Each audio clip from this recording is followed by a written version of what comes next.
ಆತ್ಮೀಯ H16 news ವೀಕ್ಷಕರೇ, ನಾನು ನಿಮ್ಮ ಎಂ.ಐ. ಅಥವಾ ಮಲ್ಲಪ್ಪ ಜೊತೆ ಅವರು. ಬೆಳಗಾವಿ ಜಿಲ್ಲೆಯಲ್ಲಿ ನಿಜವಾಗಿಯೂ ರಾಜಕೀಯ ಜಾಗೃತಿಗೊಳ್ತಾ ಇದೆ ಅಂತ ಅನಿಸ್ತಾ ಇದೆ. ಯಾಕೆಂತಂದರೆ ಈ 16 ಸೀಟುಗಳಿಗೆ BDCC ಬ್ಯಾಂಕಿನ ನಿರ್ದೇಶಕತ್ವಕ್ಕೆ ಎಲ್ಲ MLAಗಳು ತಮ್ಮ ತಮ್ಮ ಕ್ಷೇತ್ರದಲ್ಲೇ ನಮ್ಮ ಡಾಮಿನೆನ್ಸ್ ಇರಬೇಕಪ್ಪ, ನಾವೇ ಕೈಯಲ್ಲಿ ತೆಗೆದುಕೊಳ್ಬೇಕು ಅನ್ನೋಂಥ ಮನೋವೃತ್ತಿ ಎಲ್ಲರೂ ಜಾಗೃತ ಆಗಿದೆ. ಹೌದು, ಇವರೆಲ್ಲರೂ ಈಗ ಏನು ನಿಂತದ್ದ ಅಥವಾ ಕಾಂಪಿಟೇಷನ್ ಮಾಡಿಸುವಂಥ ಜಾರಕಿಹೊಳಿಯವರಾಗಿರ್ಬೋದು, ಕತ್ತಿಯವರಾಗಿರ್ಬೋದು, ಪಟ್ಟಣವರಾಗಿರ್ಬೋದು, ಅಥವಾ ನಮ್ಮ ಲಕ್ಷ್ಮಣ ಸವದಿಯವರಾಗಿರ್ಬೋದು, ಲಕ್ಷ್ಮೀ ಹೆಬ್ಬಾಳ್ಕರ್ ಭಾಯಿ ಅವರಿರ್ಬೋದು, ಎಲ್ಲರೂ ಹೆಚ್ಚು ಕಡಿಮೆ ತಮ್ಮ ತಮ್ಮ ಕ್ಷೇತ್ರ ನಮ್ಮನ್ನು ನಾವು ಗೆಲ್ಲಿಸ್ಬೇಕು, ಅವಿರೋಧರೇ ಆಗಬೇಕು, ಇಲ್ಲ ಇಲೆಕ್ಷನ್ ನಮ್ಮವ್ರು ಗೆಲ್ಲಬೇಕು ಅಂತ ದೊಡ್ಡ ಪ್ರಯತ್ನ ಇದ್ದಾರೆ. ಇದೊಂದು ಶುಭ ಸೂಚನೆ.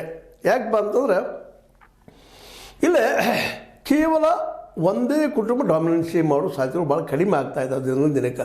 ಇದು ಪ್ರಜಾಪ್ರಭುತ್ವದ ಒಳ್ಳೆಯ ಲಕ್ಷಣ. ಯಾಕಂದರೆ ಯಾವುದೇ ಸಹಕಾರ ತತ್ವದಲ್ಲಿ ಯಾವುದೇ ಒಂದು ಕುಟುಂಬ ಡಾಮಿನೆನ್ಸಿ ಆಗಬಾರ್ದು, ಎಲ್ಲೇ ಆಗಲಿ ಅದು ಆಗಬಾರ್ದು.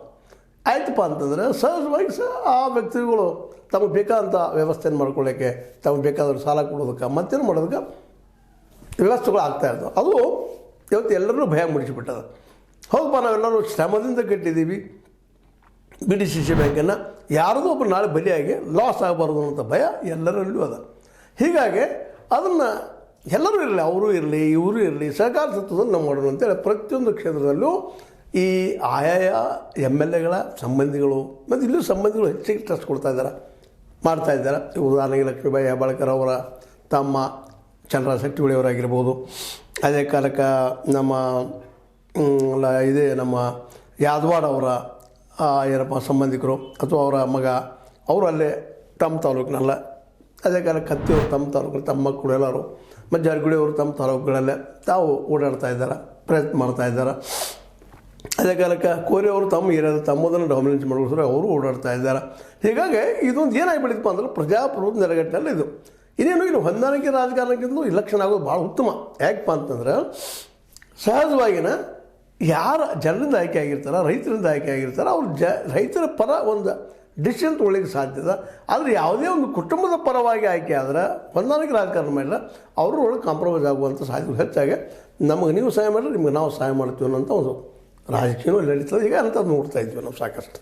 ಅದು ಆಗದ ಇಲೆಕ್ಷನ್ ಜನರಿಂದನೇ ಆಯ್ಕೆ ಆಗಬೇಕು, ಅದು ರೈತರಿಂದ ಸದಸ್ಯರಿಂದ ಆಯ್ಕೆ ಆದ ಭಾಳ ಉತ್ತಮ ಅಂತ ಒಂದು ಡೆಮೊಕ್ರೆಟಿಕ್ ನೆಲೆಗಟ್ಟಲ್ಲ ಭಾಳ ಮುಖ್ಯವಾದ ವಿಷಯ. ಅದೇನೋ ಆಗಲಿ, ಒಟ್ಟಾರೆ ನಾನು ಜೊತೆಗೆ ಇದು ಮಾತಾಡೋ ಉದ್ದೇಶ ಏನಪ್ಪ ಅಂತಂದ್ರೆ ಇಲ್ಲಿ ಇಲೆಕ್ಷನ್ ಆಗಲಿ, ಜೊತೆಗೆ ಎಲ್ಲರೂ ಅದನ್ನು ಕೂಡಿಸ್ಕೊಂಡು ಮಾಡ್ಕೊಂಡು ಹೋಗಲಿ. ಅದಕ್ಕಿಂತ ಮುಖ್ಯವಾಗಿ ಈಗ ನೀವು ಸಾಲ ಕೊಡೋದಕ್ಕೆ ಅಥವಾ ಗೊಬ್ಬರ ಕೊಡೋದಕ್ಕೆ ರೈತರಿಗೆ ಹೆಲ್ಪ್ ಮಾಡ್ತಾಯಿದ್ದೀರಿ, ಅದು ಭಾಳ ದೊಡ್ಡ ಸಾಧನೆ ಇಲ್ಲಂತಲ್ಲ. ಇನ್ನುಳಿದ ವಾಣಿಜ್ಯ ಸಲುವಾಗಿ ದುಡ್ಡಿಲ್ಲಿ ಬಳಸಬೇಕು ಅನ್ನೋಂಥ ಕೆಲವೊಂದು ಮಾತುಗಳು ಕೇಳಿ ಬಂದಾವೆಲ್ಲ.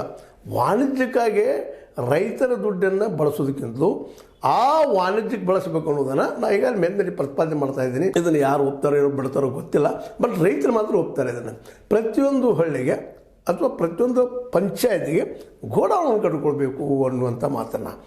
ಯಾಕಂದರೆ ಗೋಡೌನ್ ಆಯ್ತು ಅಂದ್ರೆ ಆ ರೈತಗೆ ಬೆಳೆ ಬರೀ ನಾವು ಇವತ್ತು ಏನಂದ್ರೆ ರೈತಂದ್ರೆ ಏನು ತಿಳ್ಕೊಂಡ್ಬಿಟ್ಟಿವಿ ಅಂದರೆ ಕಬ್ಬು ಬೆಳೆಯವ ಮತ್ತು ಫ್ಯಾಕ್ಟ್ರಿ ಎರಡೂ ಅಂತ ಹೇಳಿಲ್ಲ. ಯಾಕೆ ಗೊಂಜಾಳ ಬೆಳೆಯೋರು ರೈತರಲ್ವಾ, ಗೋಧಿ ಬೆಳೆಯೋರು ರೈತರಲ್ವಾ, ಅದೇ ಕಾಲಕ್ಕೆ ಭತ್ತ ಬೆಳೆಯೋರು ರೈತರಲ್ವಾ, ಆಹಾರ ಪದಾರ್ಥ ಬೆಳೆಯೋರು ರೈತರಲ್ವಾ, ಎಣ್ಣೆ ಕಾಳು ಬೆಳೆಯೋರು ರೈತರಲ್ವಾ. ಅವರಿಗೆಲ್ಲ ಇವತ್ತು ಸೆಕ್ಯೂರಿಟಿ ಇಲ್ಲ, ಬೆಳೀತಾರೆ ಪಾಪ, ಬಂದ ರೇಟಿಗೆ ಮಾರಿ ಬಂದುಬಿಡ್ತಾರೆ. ಯಾಕೆಂದರೆ ಮಾರ್ಕೆಟ್ ಅವ್ರ ಕೈಯಾಗಿ ಇಲ್ಲ ಇವತ್ತು. ಆ ಮಾರ್ಕೆಟ್ ಇವ್ರ ಕೈಯಾಗಿ ಕೊಡೋದಕ್ಕೆ ಈ PKPSಗಳನ್ನು ಈ ನಮ್ಮ ಈ ಗ್ರಾಮ ಪಂಚಾಯತಿಗಳನ್ನು ಬಳಸಿಕೊಂಡು BDCC ಬ್ಯಾಂಕ್ ಇದ್ದಿದ್ದು ಒಂದು ಪಂಚಾಯತಿ ಒಂದು ಗೋಡೌನಲ್ಲಿ ಅಲ್ಲಿ ಏನು ಬೆಳೀತಾರೆ ಆ ಏರಿಯಾದಲ್ಲ ಕಬ್ಬು ಬಿಟ್ಟು ಅವರು ಸಂಗ್ರಹ ಮಾಡುವಂತಹ ಒಂದು ಕೆಲಸವನ್ನು ಮಾಡಿಕೊಟ್ರೆ ದೊಡ್ಡ ದೊಡ್ಡ ಪರಿವರ್ತನೆ ಆಗ್ತದೆ. ಯಾಕಂದ್ರೆ ಈ ವಾಣಿಜ್ಯ ಸಾಲ ಕೊಡೋರು ಸಾಕಷ್ಟು ಇದ್ದಾರೆ, ಅವ್ರಿಗೆ ಸಾಲ ಕೊಡೋರು. ಅದರಲ್ಲೂ ಭಾರತದ ಪ್ರಮುಖ ಬ್ಯಾಂಕ್ಗಳೆಲ್ಲ ವಾಣಿಜ್ಯದಾರರಿಗೆ ಸಾಲ ಕೊಡ್ತಾರೆ, ರೈತರಿಗೆ ಯಾರು ಕೊಡೋದಿಲ್ಲ. ಇದು ಗೊತ್ತಿಲ್ಲ ನಮಗೆ. ಯಾಕಂದರೆ ಯಾವುದೇ ಒಬ್ಬ ರೈತ ಕೇಳಿಕ್ಕೆ ಹೋದ್ರೆ ಸಾಲ ಇವತ್ತು ಸ್ಟೇಟ್ ಬ್ಯಾಂಕ್ ಹೋಗಲಿ, ಮತ್ತೊಂದು ಬ್ಯಾಂಕ್ ಹೋಗಲಿ, ಯಾವ ರೀತಿ ಅಡ್ಡಾಡಿಸ್ತಾರೆ ರೀ ಪಾಪ. ಅವ್ರ ಪರಿಸ್ಥಿತಿ ಹೇಳ್ತಿರ್ತಾರೆ ರೈತರು, ಚಪ್ಪಲ್ ಅಡ್ಡೆ ಹರಿದ ಕಡೆಗೆ ಬರಿಗಾಲ ಅಡ್ಡಾಡ್ತಿರ್ತಾರೆ ಪಾಪ. ಸಾಲ ಸಾಲ ಸಾಲ ಕಡೆಗೆ ಒಂದು ಜಾಮಿಗೋ ಎಲ್ಲೋ ಹೋದ್ರು 10% ಸೀಡ್ ಮನಿ ಸಹಿತ ಅದ್ರ ಮೂಲಭೂತ ಒಂದು ದುಡ್ಡು ಹಾಕಬೇಕು, ಅದು ಸಹಿತ ಇರೋದಿಲ್ಲ ಪಾಪ ರೈತರಿಗೆ. ಆದರೆ ಇಷ್ಟು ಹಾಕಿ ನಾವು ಕೊಡ್ತೀವಿ ಅನ್ನೋ ಮಾಡ್ತಾಯಿರ್ತಾರೆ. ಅದಕ್ಕೆ ಅಮ್ಮ ಸಾಲ ತೆಗಿತಿರ್ತಾರೆ.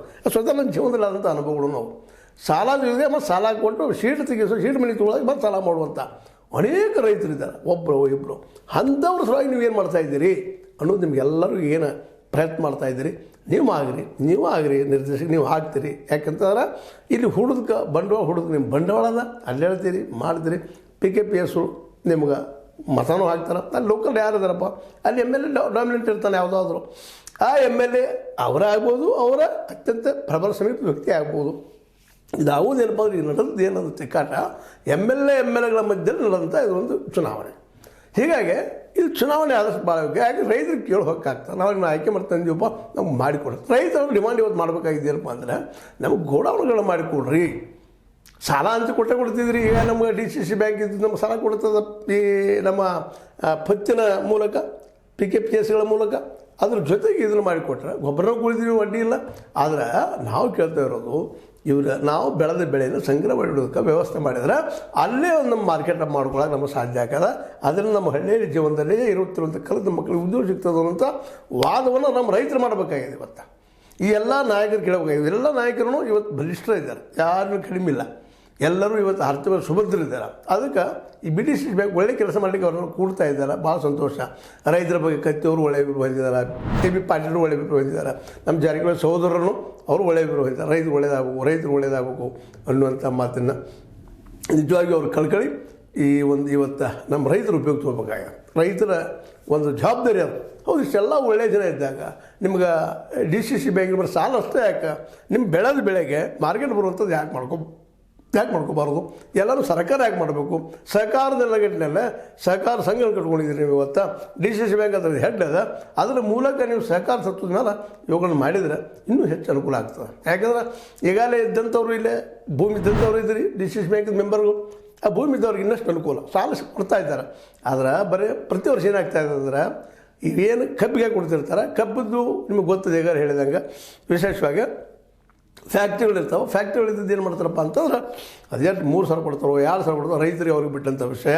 ಆದರೆ ಒಂದು ಟನ್ನಿಗೆ ಮಾತ್ರ ಪ್ರತಿ ರೈತಿಗೆ ₹1,000 ಲಾಸ್ ಆಗೇ ಆಗ್ತದೆ ಅನ್ನೋದು ಈಗಾಗಲೇ ಸಿದ್ಧ ಆದಂಥ ವಿಷಯ. ಇದು ಅದೇನೂ ಇರಲಿ, ಸಣ್ಣ ಅಂತಾರಲ್ಲ ರೈತರು, ಅದಕ್ಕೆ ಉಳಿದ ಬೆಳೆಗಳಿಗೂ ಮಾರ್ಕೆಟ್ ಆಗುವಂಥ ವ್ಯವಸ್ಥೆ ಮಾಡಿಕೊಂಡ್ರೆ ಇನ್ನೂ ಬೆಸ್ಟ್ ಆಗ್ತದೆ. ಮತ್ತು ಸರ್ಕಾರ ಅಂತ ಇಲ್ಲಿವರೆಗೆ ನೋಡಿದ್ರೆ ಕೇಂದ್ರ ಸರ್ಕಾರ ಇರಲಿ, ರಾಜ್ಯ ಸರ್ಕಾರ ಇರಲಿ, ಇವರು ಯಾರಿಗೂ ಕಾಂಗ್ರೆಸ್ ಇರಲಿ, BJP ಇರಲಿ, ಮತ್ತಾವುದೋ ಪಕ್ಷ ಆಡಳಿತಕ್ಕೆ ಬಂದರೂ ಇವರು ಯಾರಿಗೂ ಈ ಬೆಂಬಲ ಬೆಲೆಯನ್ನು ಕಾನೂನು ಮಾಡಬೇಕು ಅನ್ನೋಂಥ ಮನಸ್ಸಿದ್ದಂತಿಲ್ಲ. ಇಲ್ಲ ನಮ್ಮ ಕರ್ನಾಟಕದಲ್ಲಿ ಈಗ ಸಿದ್ದರಾಮಯ್ಯ ಮಾಡ್ತಾಯಿದ್ರು. ವಿರೋಧ ಪಕ್ಷ ಆಗಿದೆ ನಮ್ಮ ರಾಹುಲ್ ಗಾಂಧಿ ಅವರು ಸಾಕಷ್ಟು ಮಾತಾಡಿದ್ದಾರೆ. ಇಲ್ಲ ನಮ್ಮ ಇವತ್ತು ಮಾತಾಡ್ತಾರೆ, ಅವರಿಗೆ ಮಾರ್ಕೆಟ್ ಕೊಡಿಸ್ಬೇಕು, ನಾವು ಮತ್ತೇನು ಮಾಡಬೇಕು, ಗೋಡಾನು ಕೊಡಬೇಕು, ಎಲ್ಲರೂ ಮಾತಾಡ್ತಿರ್ತಾರೆ. ಮತ್ತು ಅದೇ ಕಾಲಕ್ಕೆ MSP ಇದು ಕಾನೂನುಬದ್ಧವಾಗಿ ಮಾಡಬೇಕು ಅಂತ ಇರ್ತಾರೆ. ಇವತ್ತು ಮಾಡ್ತಾ ಇಲ್ಲ. ಹೀಗಾಗಿ ಇವತ್ತು ಸಹಕಾರ ತತ್ವದಲ್ಲಿ ಈಗ ಜನನ ಅಂದರೆ ರೈತರನ್ನ ತಮ್ಮ ನಾಯಕರನ್ನ ಆರಿಸೋದು. ಆ ನಾಯಕರು ಇದು ಕೇಳಬೇಕಾದ ಪ್ರಶ್ನೆ, ಇಷ್ಟು ಮಾಡಿರಿ ನಮಗಂತೇಳಿ ಇದು ಪ್ರತಿಯೊಬ್ಬ ರೈತರು ಕೇಳುವಂಥದ್ದು. ಜೊತೆಗೆ ಈ ನಾಯಕರಾದರೂ ಸಹಿತ ಯಾವುದೋ ವಾಣಿಜ್ಯಕ್ಕಾಗಿ ನಾವು ಸಾಲ ತೊಗೊಳ್ಳೋದು ಮಾಡ್ತೀವಿ ಇಂಪ್ರೂವ್ ಆಗ್ತದೆ ಬ್ಯಾಂಕ ಅನ್ನೋ ವಾದ ಒಂದು ರೀತಿ ಸರಿ ಇದ್ದರೂ ಸಹಿತ ಅದಕ್ಕಿಂತ ಇಂಪಾರ್ಟೆಂಟ್ ಏನಪ್ಪ ಅಂದರೆ ವಾಣಿಜ್ಯ ಸಲುವಾಗಿ ಕಮರ್ಷಿಯಲ್ ಪರ್ಪಸ್ ಸಾಕಷ್ಟು ಲೋನ್ ಕೊಡೋಕೆ ಸಾಕಷ್ಟು ಇದಾವೆ, ಏನೋ ಬ್ಯಾಂಕ್ಗಳಿದ್ದಾವೆ, ರಾಷ್ಟ್ರೀಕೃತ ಬ್ಯಾಂಕ್ಗಳಿದ್ದಾವೆ. ಆ ಬ್ಯಾಂಕ್ಗಳಿರ್ತು ಅವು ಮತ್ತು ವಾಣಿಜ್ಯ ಬ್ಯಾಂಕ್ಗಳು ಸಾಕಷ್ಟು ಇದ್ದಾವೆ. ಮತ್ತು ಅದೇ ಕಾಲ ಸಾಕಷ್ಟು ಫೈನಾನ್ಸ್ಗಳಿದ್ದಾವೆ, ಅಲ್ಲಿ ಮಾಡ್ಕೊಳ್ಳಿ ಅವರು. ಆದರೆ ಇದನ್ನು ಡೆವಲಪ್ ಈ ರೀತಿ ಮಾಡೋದು ಗೋಡೌನ್ ಕಟ್ಟಿಕೊಟ್ರೆ ಅಲ್ಲಿ ಒಂದು ವ್ಯವಸ್ಥೆ ಮಾಡಿಕೊಟ್ರೆ ಆ ರೈತಿಗೆ ಎಷ್ಟಾದ್ರೂ ಹಗರಾಗಿಬಿಡುತ್ತದಪ್ಪ ಅಂದ್ರೆ ಅವ್ರು ತನಗೆ ಬೇಕಾದ ಬೆಳೆ ಮಾರ್ಕೊತಾರೆ ಅವರು. ಯಾಕಂದ್ರೆ ಸಂಗ್ರಹ ಇಡೋಕೆ ಒಂದು ಗೋಡೌನ್ ಇತ್ತಪ್ಪ ಅಂದ್ರೆ ಅಲ್ಲಿ ಒಂದು ವ್ಯವಸ್ಥೆ ಇತ್ತಂದ್ರೆ ಅದು ಇಡ್ತಾರೆ ಅವರು. ಆದರೆ ಬಾಡಿಗೆ ಕೊಡ್ತಾರೆ ಅವ್ರು ರೈತರು. ಒಂದು ಕಡಿಮೆ ರೇಟ್ ನೋಡ್ಕೊಂಡು ಹೊಂದಿಸಿ ಯಾವ ಬೆಳೆಗೆ ಏನು ಇರ್ತದೆ ನೋಡಿ ಅದರ ಆ ಪ್ರಕಾರ ಹೋದರೆ ಅಲ್ಲಿ ಸಂಗ್ರಹ ಇಡೋಕೆ ವ್ಯವಸ್ಥೆ ಆಗ್ತದ್ರೆ ನಿಶ್ಚಿತವಾಗಿ ಉದ್ಯೋಗ ಹುಡ್ತಾವ್ರಿ ಎಲ್ಲರಿಗೂ, ಅನೇಕರಿಗೆ. ಪ್ರತಿಯೊಂದು ಹಳ್ಳಿ ಗ್ರಾಮ ಪಂಚಾಯತಿ ಉದ್ಯೋಗ ಹುಡ್ತಾವೆ. ಮತ್ತು ಅದ್ರ ವ್ಯವಸ್ಥೆ ಒಂದು ವಿಂಗರ್ ರೆಡಿ ಆಗ್ತದೆ. ಗೊಬ್ಬರ ಮತ್ತು ಬೆಳೆ ಬೆಳೆದ ಎರಡಕ್ಕೂ ಅನುಕೂಲ ಮಾಡಿಕೊಟ್ರೆ PKPSಗಳು ಮತ್ತು ಈ ಪಂಚಾಯತ್ಗಳು ತಾಲೂಕು ಇದು ನಮ್ಮ ಗ್ರಾಮ ಪಂಚಾಯತಿಗಳಿಗೆ ಮಾಡಿಕೊಟ್ರಪ್ಪ ಅಂದ್ರೆ ನಿಶ್ಚಿತವಾಗಿಯೂ ನಮ್ಮ BDCC ಬ್ಯಾಂಕ್ ಇಡೀ ರಾಷ್ಟ್ರಕ್ಕೆ ಒಂದು ಮಾದರಿ ಆಗ್ತದೆ. ಇದು ರಾಷ್ಟ್ರದ ಯಾಕೆ ಭಾಳ ಆಗ್ತಾ ಇಲ್ಲ ನೀವು ಕೇಳಿಕ್ಕೆ ಬರ್ತದೆ. ಇವತ್ತು ನಮ್ಮ ಶಾರ್ ಅವರು ಸಹಕಾರ ಮಿನಿಸ್ಟರ್ ಇದ್ದಾರೆ, ಅವ್ರನ್ನ ಪ್ರಶ್ನೆ ಮಾಡಬೇಕಾಗ್ತದೆ. ಇವತ್ತು ಅಡ್ಡಿ ನೀವು ತೊಗೊಂಡ್ರಿ ಅದನ್ನು ಸೆಂಟ್ರಿಗೆ ಅದಕ್ಕೆ ಇದು ಮಾಡಿಕೊಟ್ರಿ ಅಂತೇಳಿ. ಯಾವುದೋ ಅದಾನಿ ಅಂಬಾನಿ ಅಂತವ್ರಿಗೆ ಗೋಡಾನು ಕೊಟ್ಟು ಸಾಲ ಕೊಡಿಸ್ತೀವಿ ನಮ್ಮ ರಾಷ್ಟ್ರೀಕೃತ ಬ್ಯಾಂಕ್ಗಳಿಂದ. ಈ ನಮ್ಮ BDCC ಇವತ್ತು ಕೊಡ್ಲಿಕ್ಕೆ ತಯಾರಾಗಿ ಕೊಡ್ತಾ ಇದ್ದಾರೆ. ನೀವು ಯಾಕೆ ಮನಸ್ಸಬಾರ್ದು ಅಂತೇಳಿ ಇಡೀ ದೇಶದ ತುಂಬ ಇದೊಂದು ಮಾದರಿ ಆಗೋಷ್ಟು ಅಲ್ಲ, ಅಷ್ಟು ಕ್ರಾಂತಿ ಸಹಿತ ಆಗ್ತದೆ. ಬದಲಾವಣೆ ಕ್ರಾಂತಿ ಅಂದ್ರೆ ರಕ್ತ ಕ್ರಾಂತಿ ಇದು ಮಾಡೋದಂತಲ್ಲ, ಬದಲಾವಣೆ ನಿಶ್ಚಿತವಾಗಿ ಆಗ್ತದೆ ಅಂತೇಳಿ ಒಂದು ಅನಿಸಿಕೆ. ಇದು ನಿಮಗೇನು ಅನ್ನಿಸ್ತದ? ಇದೆಲ್ಲನೂ ನಮ್ಮ ನಾಯಕರು ಇವತ್ತು ವಿಚಾರ ಮಾಡಬೇಕಾಗಿದೆ. BDCC ಬ್ಯಾಂಕಿನ ಎಲ್ಲ MLAಗಳು ಮತ್ತು MLCಗಳು ಇದನ್ನೆಲ್ಲ ವಿಚಾರ ಮಾಡ್ಕೊಂಡು, ಯಾಕಂದ್ರೆ ಅವರ ಮಾಡೋರು ಇದನ್ನು ಮತ್ತು ಅವ್ರ ಕೈಯಾಗಿದ್ದಂಥವ್ರು ಇವತ್ತು ಈ 16 ಸೀಟ್ಗಳಿಗೆ ನಿರ್ದೇಶಕರು ಬರೋರು. ಅದಕ್ಕಾಗಿ ಪ್ರಜಾಪ್ರಭುತ್ವ ಬರಲಿಕ್ಕತ್ತದ ಹೆಂಗೂ ಬರಲ್ಲ, ಕಾಂಪ್ರಮೈಸಲ್ಲಿ ಮೇಲೆ ಬರಲಿ, ಎಲೆಕ್ಷನ್ ಮೇಲೆ ಬರ್ಲಿಕ್ಕೆ ಭಾಳ ಸಂತೋಷ. ಜೊತೆಗೆ ಒಂದೇ ಕುಟುಂಬದ ಕೈಯಲ್ಲಿ ಈ ಸಲ ಮೋಸ್ಟ್ಲಿ BDC ಬ್ಯಾಂಕ್ ಸಿಗಲಿಕ್ಕಿಲ್ಲ ಅನ್ನೋದು ಭರವಸೆ. ಜೊತೆಗೆ ರೈತರಲ್ಲಿ ಜಾಗೃತಿ ಆಗಿದ್ದಾರೆ. ಅದ್ರ ಜೊತೆಗೆ ಇನ್ನೂ ಆದರೆ ಹೆಂಗೆ ಏನು ಅನಿಸ್ತದೆ ನಿಮಗೆ? ಸರಿ ಅನಿಸ್ತದನ? ಸರಿ ಸರಿ ಅನ್ರಿ, ತಪ್ಪು ಮಾಡಿರಿ, ಲೈಕ್ ಮಾಡಿರಿ, ಡಿಸ್ಲೈಕ್ ಮಾಡಿರಿ, ಒಟ್ಟು ಚರ್ಚೆ ಮಾಡ್ತಾ ಇರ್ರಿ. ಇದೊಂದು ವಿಚಾರ ಅಂತ ಹೇಳ್ತಾ ಇದನ್ನು ಸಬ್ಸ್ಕ್ರೈಬ್ ಮಾಡಿರಿ, ಜೊತೆಗೆ ಇದನ್ನು ಶೇರು ಮಾಡಿರಿ ಅಂತೇಳಿ ಮತ್ತೊಮ್ಮೆ ಹೇಳ್ತಾ H60 ನ್ಯೂಸ್ ಆದ ಸೀತಾರಾಮಯ್ಯ ಸತ್ಯದ ಕೈಗೊಂಡು ವಂದನೆ.